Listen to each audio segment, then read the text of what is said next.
GST council की बैठक में लिए गए फैसलों पर देश का मध्यम वर्ग बहुत चिढ़ा हुआ है। वित्त मंत्री निर्मला सीतारमण देश में सबसे लंबे समय तक वित्त मंत्री रहने वाले वित्त मंत्रियों में से एक हैं। दरअसल वित्त मंत्री निर्मला सीतारमण ने कैरेमल पॉपकॉर्न पर जीएसटी बढ़ाकर 18% कर दिया है। कारों की रीसेल पर 18% जीएसटी पर दुर्भाग्यपूर्ण ये रहा है कि निर्मला सीतारमण से जिस छूट की डिमांड तमाम बीजेपी के नेता कर चुके हैं उस पर उन्होंने गौर तक नहीं किया। केंद्रीय मंत्री नितिन गडकरी काफी दिनों से हेल्थ इंश्योरेंस पर जीएसटी खत्म करने की मांग, पॉपकॉर्न पर लगने वाले जीएसटी की दरों का सबसे अधिक मजाक बनाया। जीएसटी काउंसिल की बैठक में लिए गए फैसलों पर देश का मध्यम वर्ग बहुत चिढ़ा हुआ है। सोशल मीडिया पर वित्त मंत्री के खिलाफ तरह तरह के कमेंट किए जा रहे हैं। इसमें कोई दो राय नहीं है कि बहुत से बहुप्रतीक्षित फैसले नहीं होने से लोगों में निराशा हुई है, पर ऐसा भी है कि बहुत से फैसलों को ठीक से समझा नहीं गया है। आइए इस वीडियो में विस्तार से समझते हैं सोशल मीडिया से लेकर आम जनता तक क्या चल रहा है और इस ऊहापोह की वजह क्या है। नमस्कार, आपका स्वागत है राइजिंग भारत में और आप देख रहे हैं व्यापार दरबार में हूं अविराज। वित्त मंत्री निर्मला सीतारमण देश में सबसे लंबे समय तक वित्त मंत्री रहने वाले वित्त मंत्रियों में से एक हैं। जाहिर है उनके फैसलों से जनता और सरकार दोनों संतुष्ट होते होंगे, तभी वो अपनी कुर्सी पर मजबूती के साथ टिकी हुई हैं। लोकतंत्र में जनता की जवाबदेही ही सब कुछ होती है। फिलहाल जीएसटी काउंसिल की 55वीं बैठक में जो फैसले किए गए हैं उसे मिडिल क्लास ने पूरी तरह से नकार दिया है। दरअसल वित्त मंत्री निर्मला सीतारमण ने कैरेमल पॉपकॉर्न पर जीएसटी बढ़ाकर 18% कर दिया है। यही नहीं, कारों की रीसेल पर 18% जीएसटी लगा दिया है। पर दुर्भाग्यपूर्ण ये रहा है कि निर्मला सीतारमण से जिस छूट की डिमांड तमाम बीजेपी के नेता कर चुके हैं उस पर उन्होंने गौर तक नहीं किया। केंद्रीय मंत्री नितिन गडकरी काफी दिनों से हेल्थ इंश्योरेंस पर जीएसटी खत्म करने की मांग कर रहे हैं। शायद यही कारण है कि जीएसटी काउंसिल से मध्यम वर्ग बेहद खफा है। सोशल मीडिया पर मीम्स और निर्मला सीतारमण और भारतीय जनता पार्टी पर जीएसटी के टेरर से बचाने की लोग गुहार लगा रहे हैं। पर सवाल यह भी है कि जीएसटी काउंसिल के फैसलों के लिए वो किस हद तक जिम्मेदार हैं।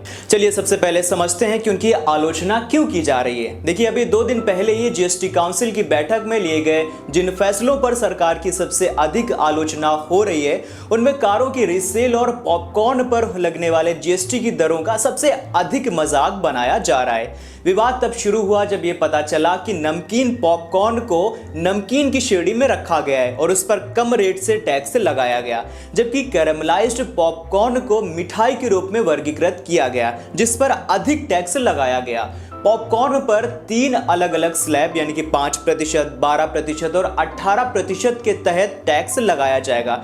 वित्त मंत्री ने स्पष्ट किया कि पहले से पैक किए गए लेबल वाले रेडी टू ईट स्नैक्स पर 12% जीएसटी लगता है, जबकि चीनी कॉन्फेक्शनरी के तहत आने वाले कैरेमल पॉपकॉर्न पर 18% टैक्स लगता है। अब जो दूसरा फैसला है जिसकी चर्चा सोशल मीडिया पर सबसे ज्यादा है वो है रीसेल कार की बिक्री पर लगने वाला जीएसटी।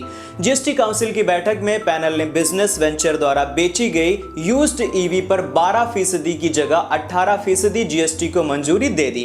प्रेस कॉन्फ्रेंस में निर्मला सीतारमण ने इसे उदाहरण से समझाते हुए कहा था कि यदि एक कार 12 लाख रुपए में खरीदी गई और उसे पुरानी कार के रूप में 9 लाख रुपए में बेची गई तो कीमत के अंतर पर टैक्स लगाया जाएगा, जिसकी वजह से भ्रम की स्थिति पैदा हो गई। इससे लोगों को लगा कि अगर वो कार बेचेंगे तो उन पर टैक्स लगाया जाएगा, जबकि उन्होंने अपनी कार को घाटे में बेचा है। इसी बात को कुछ मीडिया रिपोर्ट में वीडियो के जरिए से समझाया गया, जिसकी वजह से आम लोगों के बीच ये भ्रम और भी ज्यादा बढ़ गया है, यानी कि उनको सही से समझ ही नहीं आया है। तो भाई अब यहाँ पर सवाल ये है कि क्या निर्मला सीतारमण की बात को लोग समझ नहीं सके हैं। कारों की रीसेल को लेकर तमाम मेन स्ट्रीम मीडिया के वो पत्रकार जो सरकार समर्थक माने जाते हैं उन लोगों ने भी जीएसटी काउंसिल के फैसले की आलोचना शुरू कर दी। शायद बहुत से लोग इसे समझ नहीं सके हैं। पीआईबी ने इसे अपने ट्वीट में इस तरह समझाया है कि सभी पुराने और इस्तेमाल किए गए वाहनों जिसमें ईवी और अन्य वाहन 1200 सीसी या उससे अधिक इंजन क्षमता रखने वाले 4000 सीसी या अधिक लंबाई वाले पुराने और इस्तेमाल किए गए पेट्रोल वाहन 1500 सीसी या उससे अधिक की इंजन क्षमता और 4000 मिलीमीटर या उससे अधिक की लंबाई वाले डीजल वाहन और एसयूवी भी शामिल हैं। उनकी बिक्री पर जीएसटी दर को 12% से बढ़ाकर 18% कर दिया गया है। अब यहाँ पर मैं आपको एक नोट दे दूं कि जीएसटी केवल उस मूल्य पर लागू होता है जो आपूर्तिकर्ता को वाहन बेचने पर मिलने वाला मार्जिन होता है, यानी खरीद मूल्य और बिक्री मूल्य मूल्यह्रास के बीच का अंतर। यदि मूल्यह्रास का दावा किया गया है तो मूल्य और वाहन के मूल्य पर यह मूल्य नहीं है।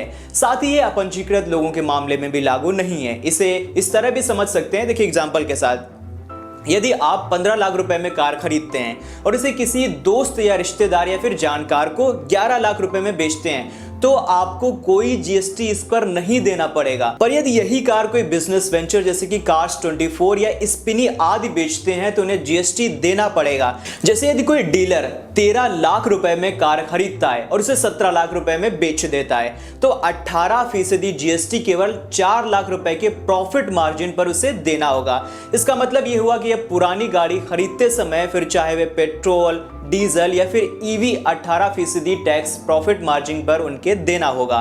देखिए अब अगर हम बात करें कि जीएसटी काउंसिल के फैसलों में निर्मला सीतारमण का कितना योगदान है, तो जीएसटी और इसके इंप्लीमेंटेशन को लेकर आलोचनाओं का सामना कर रही केंद्रीय वित्त मंत्री निर्मला सीतारमण की भूमिका कितनी है, यह समझने वाली बात है कि वित्त मंत्री निर्मला सीतारमण ने एक बार जोर देकर कहा था कि जीएसटी काउंसिल की मीटिंग में लिए गए फैसले एक तरफा नहीं होकर सभी राज्यों की सहमति से लिए जाते हैं। दरअसल जीएसटी काउंसिल में राज्यों की वित्त मंत्री भी शामिल होते हैं। कोई भी फैसला लेते हुए राज्यों की निर्णायक भूमिका यानी कि करीब 2/3 होती है, जबकि केंद्र की वोटिंग में भूमिका 1/3 ही है। आज की तारीख में भी कई राज्यों में बीजेपी की सरकार नहीं है। सीतारमण का यह बयान तब आया है जब द्रमुक की तरफ से कहा गया कि तमिलनाडु की तरफ से केंद्र को दिए गए 1 रुपया के मुकाबले में राज्य को सिर्फ 29 पैसे ही वापस मिले हैं। सीतारमण ने मीडिया से बातचीत में कहा कि तमिलनाडु के मंत्री भी जीएसटी काउंसिल के मेंबर हैं, जीएसटी काउंसिल में वो हैं। फिलहाल आज की वीडियो में इतना ही। आई होप आपको यह जानकारी पसंद आई होगी, समझ आई होगी। अगर आप इस विषय में और भी जानकारी चाहते हैं तो हमारे सोशल मीडिया यानी कि लिंक्डइन और इंस्टाग्राम से कनेक्ट करके हमसे जुड़ सकते हैं और अपना सवाल पूछ सकते हैं। मिलते हैं नेक्स्ट वीडियो में। इस वीडियो को ज़्यादा से ज़्यादा शेयर कर दीजिए और अपनी प्रतिक्रियाएं कॉमेंट सेक्शन में ज़रूर शेयर करिए। शुक्रिया, अलविदा।